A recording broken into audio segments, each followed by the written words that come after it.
All right, and welcome back to the show. We are here today on the True Patriot Podcast with none other than the Allegiance Ranch and Rescue. And with us here are the founders and the two folks that control the entire ranch universe, Mr. Dan Timmons and Gloria Timmons. Thank you guys so very much for joining us here on the show. Thanks for having us. Yeah. You guys all ready for Christmas? Pretty close. I am. I'm with you, Dan. I'm with you, Dan. You guys can go shopping together on Christmas Eve. It's not too far. I'll tell you, I went out today and things were supposed to go really well. And man, they couldn't have gone any worse. The two places I went. But yeah, anyway, we'll figure that out later. Well, thank you guys again for joining us on our little show here. We wanted to take a chance here to get to introduce the ranch. I talk about you guys constantly. You're all over the truck. You're on the website there. You've been extremely instrumental in helping our company basically change and get its real focus on where it wants to be working out there. So I think it's only fair that we share this with the other folks that are watching and following along on the mission here. So with that being said, let's just start right into it. The Allegiance Ranch and Rescue. What is it? Go ahead. So Allegiance Ranch and Equine Rescue is kind of a labor of love. We tell people that it kind of grew organically out of our family, kind of discovering this whole world of, horses in need. We kind of stumbled across this whole slaughter pipeline where horses, many are senior horses, but a lot of them are, young horses with a lot of life left who end up in the hands of these kill buyers who will basically ship them across the border and they're used for meat and other things in other countries. And there's quite an active pipeline right here in Colorado. And when we discovered this, we just felt really compelled to do something. And so we thought, it's a much longer story we could get into, sure. But this piece that kind of started it was learning about this need for helping horses. Right. But it dovetailed really nicely with its other desire that I'll let Dan talk about, which is his desire to help heroes. Yeah, one of my things all these years after I served in the late 80s, 90s, that try to figure out ways how I could give back to the veteran community. And, besides just, just writing a check here or there, which is very helpful for some organizations. And while we were transitioning into moving out here at the ranch, I stumbled across this article on some work being done back on the East Coast. It was the Man of War project for equine therapy for veterans. And I watched a little video, I was reading this, and it's like, it just clicked right there. This is what I'm going to do. So I had no horse experience, no equine therapy experience, no anything, but I'm like, this is how we're going to do it. And that's how I got involved into it. And my side of it was serving the veterans, which since then, our whole family is doing this now. So, right. Yeah. And so our mission really is to help both heroes and horses. And we define heroes as veterans, first responders, and their families, because anyone who has served, anything that they're experiencing directly impacts their family, whether that's trauma, whether that's good stuff, whether it's bad stuff, it affects the whole family. So we really wanted to focus on the whole, the whole unit, not just, someone who might be struggling. And our mission was to really have, give, when we looked at the horses, many who, if they were rescued directly from the slaughter pipeline, or if they were intercepted from bad situations, they also come with trauma and histories and challenges. And so we were like, well, one of the things that help people feel better is to have a purpose. And right. So one of the things that will help a horse is to have a purpose. And so our mission is to help heroes and horses. But sure. If you look at our actual mission statement, we talk about kind of creating a safe place where they can find purpose. And it's the same both for the heroes and the horses. And what's really symbiotic is that they help each other. Yeah. You know, the horses are healing people, but people are helping heal the horses as well.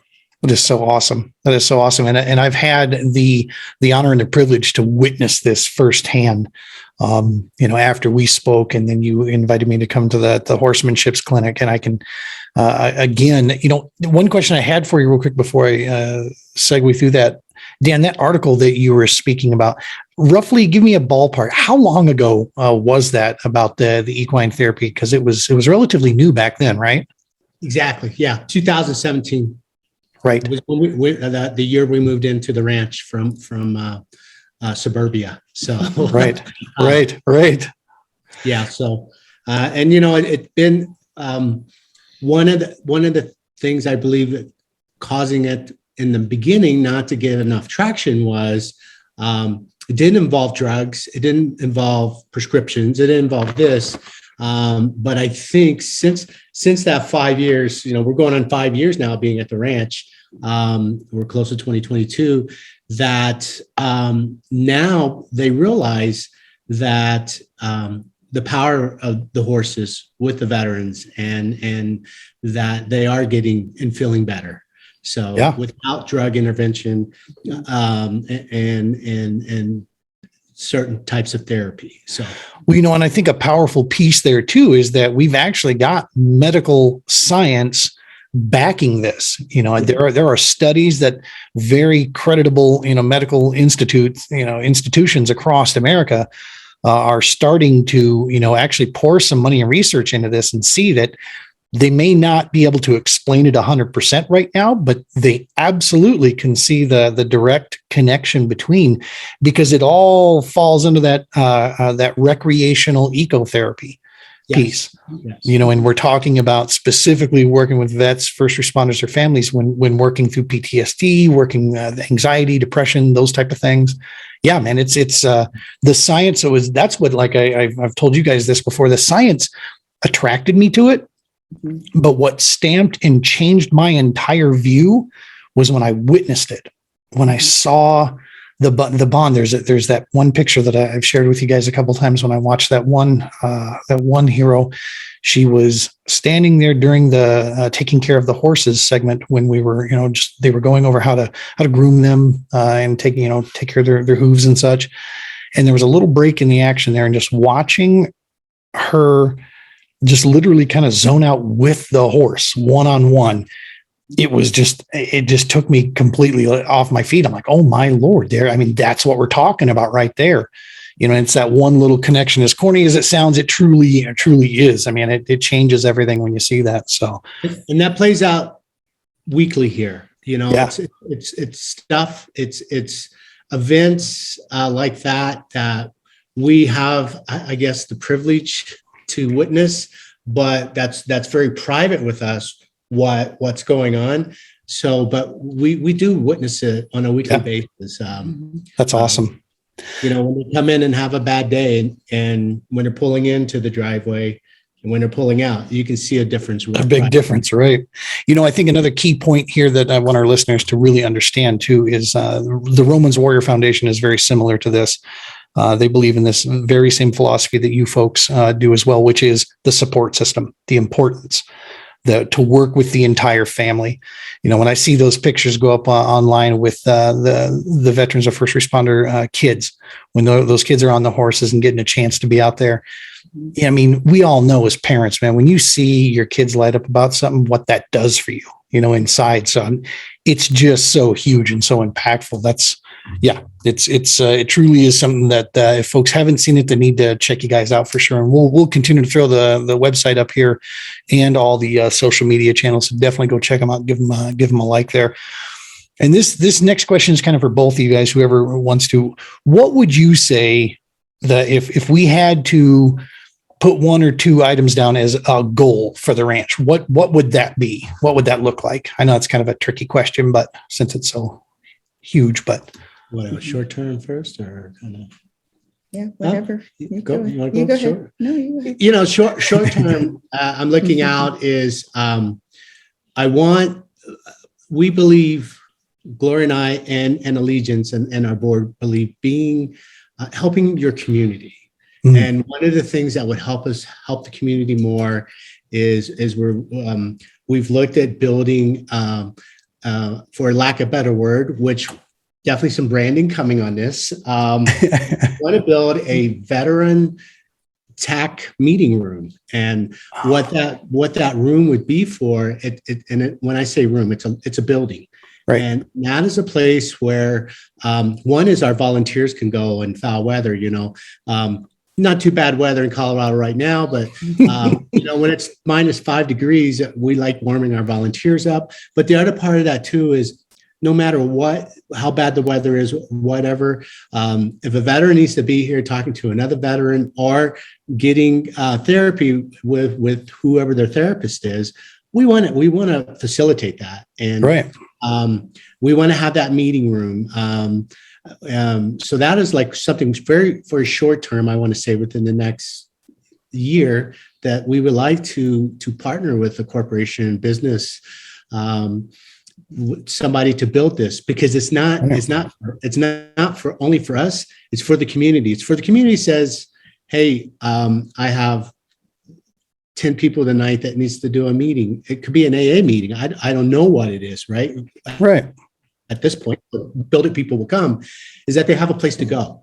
So that's one of our short-term things that I would love to see happen in the next year. Mm-hmm. Yeah, for sure. So nice. So improve the facilities at the ranch there, and see if you can facilitate reaching out in the community even further with that. That's awesome. Good stuff. Yes. Yep. And there's always infrastructure improvements that we have. We have a list that we're working on, and a lot of those are directly impacting the horses. Right. The most recent one was they shored up the mini horse shelter so that they have an enclosed space now that will keep them from the storms when the snow starts again. And they love that thing. It's tough to get them out of there, man. They like to go just kind of peek out every now and again. Yeah, they love their new house. Yeah, they do. And so there's multiple projects like that will help us better care for the horses going forward as well. So. Now, you guys, as far as you work the northern Colorado as a whole, basically type area, are there ever thoughts, plans, anything about reaching out national as far as any of the rescuing of horses outside the state? What any thoughts in that area, or is that just not cost prohibitive to think about that right now? Given kind of our mission and there's a need right here in Colorado. Right. So as far as helping, veterans and their families and first responders, really Colorado is the best way for us to do that. Yep. We have had people approach us about maybe, doing a what did they call it? A satellite ranch, that could be somewhere else, another state or another part of Colorado. So we're open to that idea. But in terms of, intercepting or helping horses, there are so many here in Colorado that need help that we, it might be cost prohibitive to go outside of the state, but really we wish we could help more horses right here in Colorado. And our challenge is that, we are limited on size and the number of horses we can have here. And so, one of our short-term goals is to adopt out 2 of our horses this year so that we can bring in 2 new rescue horses. Nice. Many of our horses stay here to work with the veterans and first responders, but we also want to, kind of help put some of those horses that aren't going to be, therapy horses, put them back out there and help them find a loving forever home. That's awesome. And it's so important to have that focus and have that know where you can, have the biggest and best impact. It truly is, on airlines, they tell you, make sure your mask is on before you put the one on next to you, because you got to take care of home base before you can, be able to provide any support elsewhere out there. So that's awesome that you guys are that focused in that area. What would you say, So we know, I mean, we've got the ranch. There's always something to do there. There's that job is just never ending. There's as soon as we get one thing handled, there's going to be something else show up there. I didn't have a ranch of your size, but I had started a beef cattle a ranch out in Minnesota about 10 years, 100 years ago. So I remember that, very, very clearly. It's just when you're working with livestock of any kind, it's never ending. But what are some of the challenges that you guys face throughout, I guess, just a normal week's worth of business beyond the horses and the therapy piece? What are some of those challenges that the ranch has to deal with? A lot of people don't think about that, and I'd like for them to hear it.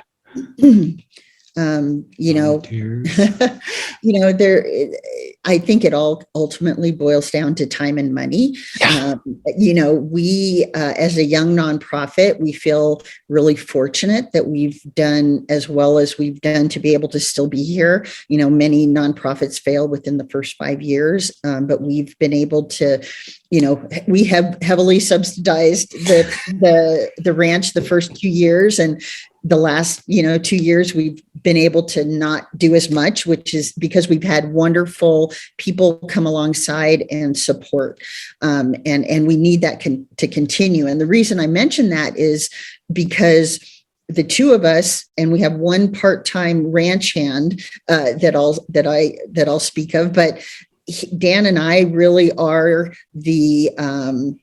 we're the accountants, and we're the marketers, and we're the social media specialists, and we're ranch hands, and that's that volunteer coordinator. That I would say is the biggest challenge, that there's not enough time in a day or in a week to do everything that it takes and to do it well. Right. We can do it, but can it be done even better?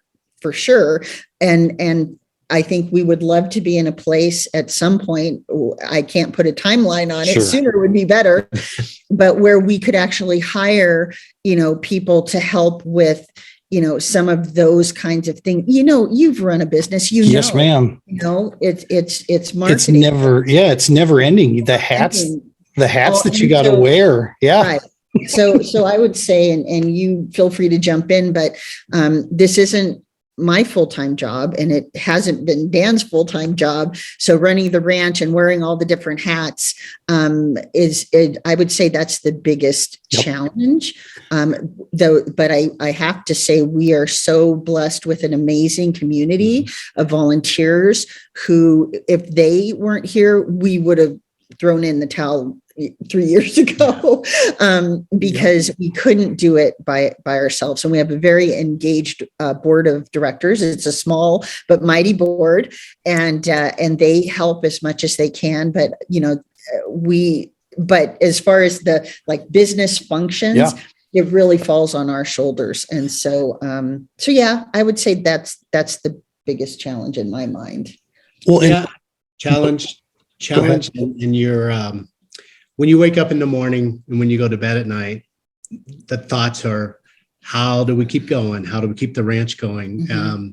Because the stakes are too high. Mm-hmm. And I mean this in a way, I'm very sincere when I say this, lives are at stake.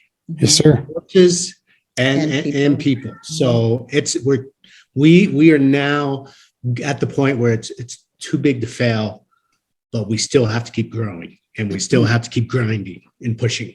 So it's that mission piece, there's something bigger going on there. And it's one of those things that you while it gives the motivation and the purpose, it's also it's the fuel, man, I am 100% with you on that. And it's an important piece that I try to bring this up to a lot of folks that maybe don't have a lot of nonprofit experience, or they have maybe an idea on a topical about what it is to be in a nonprofit position.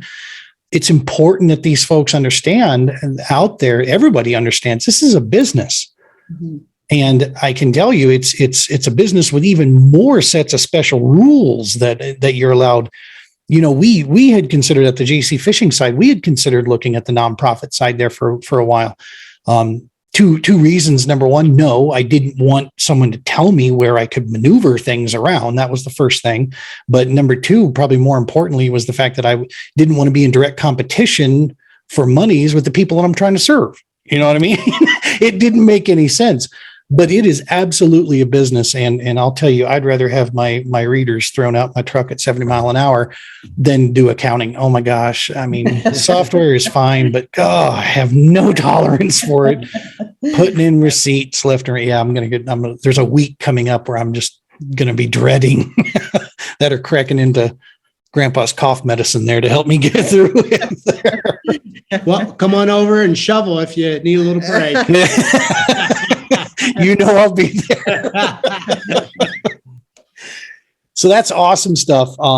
And more importantly, I can attest that you guys do, for what it's worth, you guys do an amazing job. It's the fact that you want to do better is what makes you guys so special, but you do an amazing job. I can tell you, I've now getting a more seasoned look around those areas. I am proud to wear the logo on the truck. The hoodie you got me for Christmas there, that is fantastic. And it's something, that in any chance I get to go out there and work and help you guys in the smallest, tiniest ways, we're very proud and honored to do so, because you guys do run a really, really good outfit out there.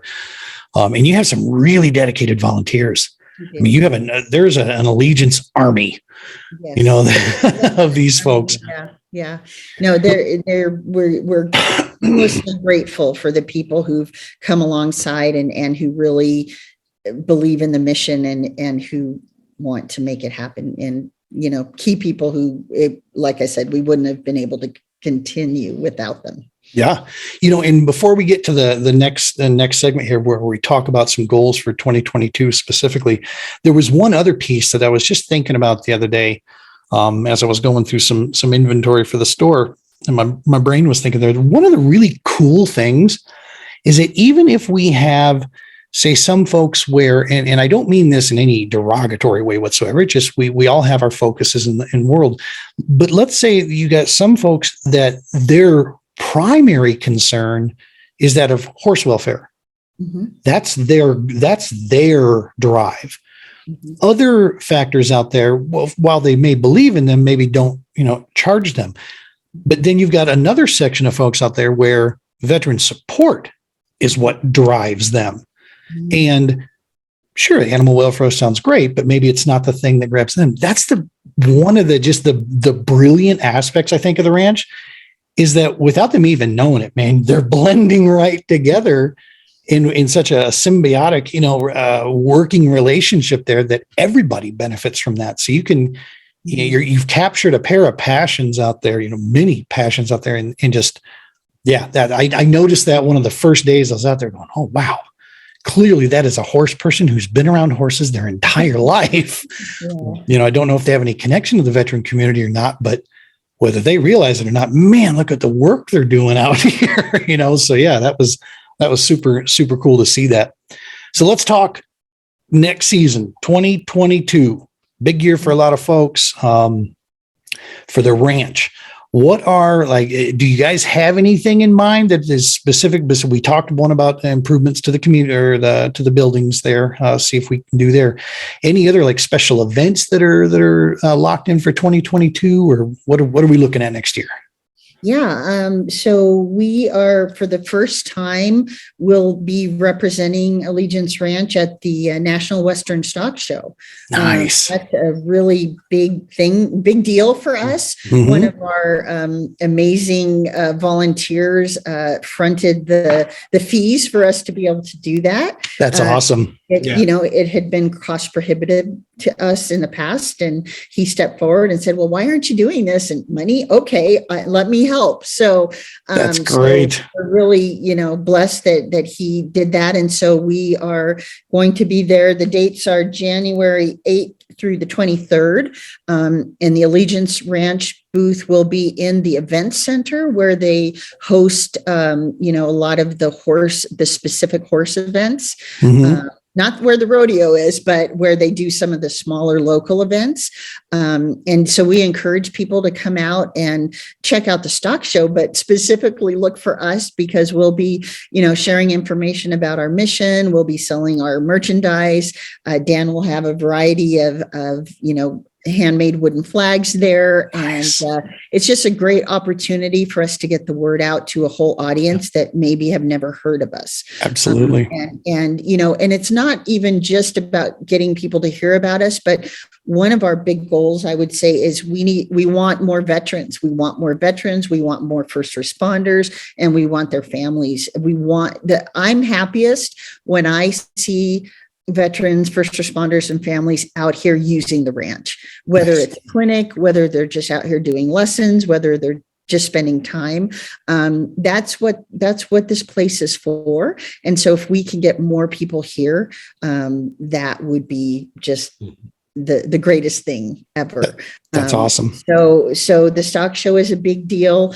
We do have our horsemanship clinics for the year set up, and I think the first two are listed on our website, but the dates are April 23rd and May 21st. Those are our two first horsemanship clinics of the year. Again, those are free. We don't charge veterans or first responders to participate in those. And those are not therapeutic sessions. Those are specifically horsemanship clinics. Right. But as you've seen, the magic happens between the horses and the people. It doesn't necessarily require a therapist there to engage. Right. So those are scheduled. And then our other big deal, and we like to get the word out as early as possible, is our Heroes and Horses Hoedown, which is our biggest fundraiser of the year aside from Colorado Gives. And that's going to take place July 23rd of 2022. July 23rd. Make sure you get that date on your calendar. Yep. And we are looking for donations of silent auction items. We're looking for sponsors. Sponsors get a lot of attention in our social media, on any other marketing we do, and we post big banners around the event. And we get upwards of 200 people at the event. We'd like to grow it even more this year.